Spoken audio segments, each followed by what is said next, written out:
एक महत्त्वाची आणि मोठी बातमी समोर येते। बांगलादेशच्या माजी पंतप्रधान शेख हसीना दोषी आढळलेल्या आहेत। 2024 सालच्या हिंसाचार प्रकरणामध्ये त्या दोषी आढळलेल्या आहेत। तर शेख हसीना यांना फाशीची शिक्षा होणार आहे। अत्यंत महत्त्वाची आणि मोठी बातमी आहे। बांगलादेशच्या माजी पंतप्रधान शेख हसीना या दोषी आढळल्यामुळे या संदर्भातली आता कारवाई केली जाईल। 2000 मधील हिंसक आंदोलनाप्रकरणी शेख हसीना यांच्याबाबतची जी सुनावणी होती ती पूर्ण झालेली आहे आणि त्यानंतर त्यांना कोर्टाने आता दोषी ठरवलंय। 2024 सालच्या हिंसाचार प्रकरणामध्ये त्या दोषी म्हणून आढळून आलेल्या आहेत।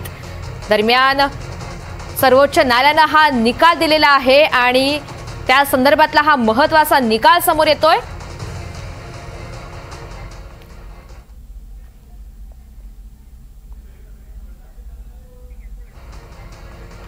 शेख हसीना यांना फाशीची शिक्षा सुनावली गेली आहे। महत्त्वाची आणि मोठी बातमी आहे। बांगलादेशच्या माजी पंतप्रधान शेख हसीना या दोषी आढळून आल्यानंतर ही शिक्षा सुनावली गेलेली आहे। 2024 मधलं हे संपूर्ण प्रकरण आहे।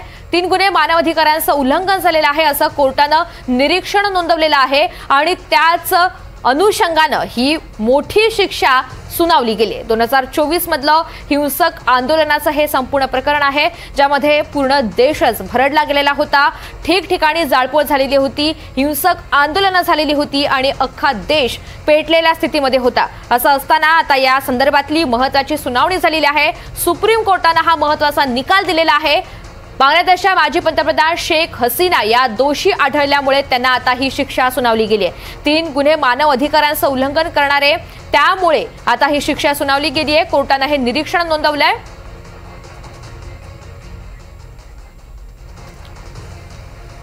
तर या संदर्भात अधिकची चर्चा करूयात। ब्रिगेडियर हेमंत महाजन सर आपल्या सोबत आहेत। सर नमस्कार, एनडीटीव्ही मराठीवर आपलं स्वागत आहे। अत्यंत महत्त्वाची ही मोठी बातमी म्हणावी लागेल, शेख हसीना दोषी आढळलेले आहेत। असं आहे, ज्यावेळेस त्यांना बांगलादेशच्या बाहेर काढलं त्याच वेळेस हे लक्षात आलेलं होतं की तिथले जे उग्रवादी पक्ष आहेत, तिथले जे सैन्य आहे आणि जे अंतरिम जे प्रेसिडेंट बनले ते, या सगळ्यांचा एकच डाव होता की त्यांना पुन्हा कधी बांगलादेशमध्ये परत येऊ द्यायचं नाही आणि त्यांना कायमच बाहेर ठेवायचं। म्हणून त्यांनी त्यांच्या विरुद्ध अनेक असे गुन्हे दाखल केले होते आणि त्यांना इलेक्शनमध्ये येऊ देणार नाही अशा प्रकारच्या धमक्या दिल्या होत्या वगैरे। आणि त्याच्यानंतर त्यांना ही फाशीची शिक्षा देणं हे सुद्धा म्हणजे जवळजवळ असं म्हणता येईल की हे ठरल्यासारखंच होतं। ही त्यांची जी न्याय व्यवस्था आहे अतिशय म्हणजे निष्ठुर आहे, पार्शल आहे आणि त्यांनी जो खटला चालवला हा सुद्धा उग्रवाद्यांच्या म्हणण्याप्रमाणे चालवलेला आहे।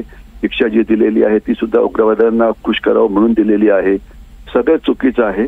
दुर्दैव असं आहे की एक चांगल्या ज्या पंतप्रधान होत्या हसीना, त्यांना बाहेर काढले। त्यांच्या राज्यकाळामध्ये बांगलादेशची खूप प्रगती होत होती आणि तिथे आता जे सत्ता आलेली आहे गेल्या वर्षभरामध्ये तिथे इतका गोंधळ सुरू आहे, इतका हिंसाचार सुरू आहे की बांगलादेश एक प्रगत राष्ट्र म्हणून ते पुढे येत होतं तर ते आता खालती जाणारं राष्ट्र म्हणून पुढे येत आहे। तर त्याच्यामुळे आता तिथे राजकीय अस्वस्थता अजून वाढेल।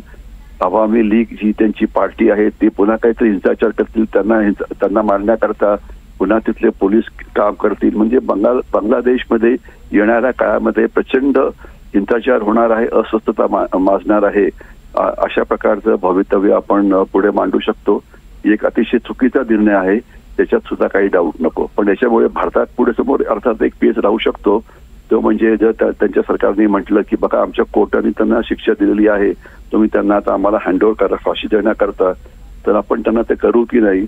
अर्थात आपण करणार नाही याची मला खात्री आहे, पण भारतासमोर सुद्धा एक कठोर निर्णय घेण्याची परिस्थिती ही येऊ शकते। सर याला जोडून विचारते, भारताला आता भूमिका घेण्यासाठी नेमके मग कोणते पर्याय समोर असतील?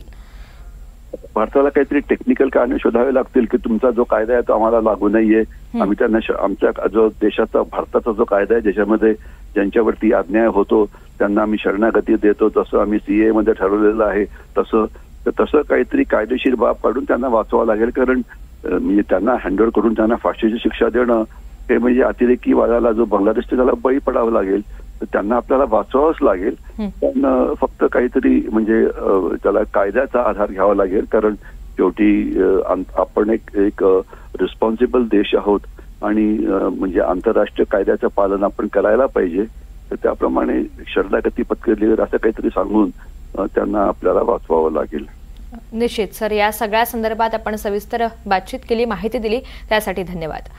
तर शेख हसीना यांना फाशीची शिक्षा सुनावली गेलेली आहे। बांगलादेशच्या माजी पंतप्रधान आहेत शेख हसीना आणि त्या या संपूर्ण प्रकरणामध्ये दोषी आढळलेल्या आहेत। 2024 सालच्या हिंसाचार प्रकरणामध्ये त्या दोषी आढळलेल्या आहेत। अधिकची माहिती जाणून घेऊयात, रामराजे शिंदे आपल्यासोबत आहेत। रामराजे,